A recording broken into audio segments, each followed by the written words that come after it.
నమస్తే. మానవుడే మహనీయుడు, మనిషే దేవుడు.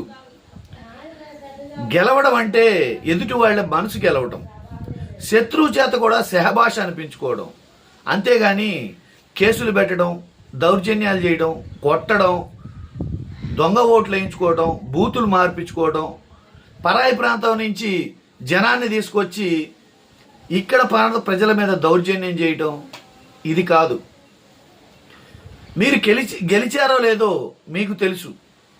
అక్కడ ఏం జరిగిందో ఆ ప్రాంత ప్రజలకు తెలుసు, అక్కడున్న ఓటర్లకు తెలుసు, అక్కడున్న సామాజిక మాధ్యమాలకు తెలుసు, అక్కడున్న పోలీసు వ్యవస్థకు తెలుసు, అధికారులకు తెలుసు. అసలు అంతెందుకు, మీకు టికెట్ ఇచ్చిన మీ పార్టీ నాయకులకు తెలియదా?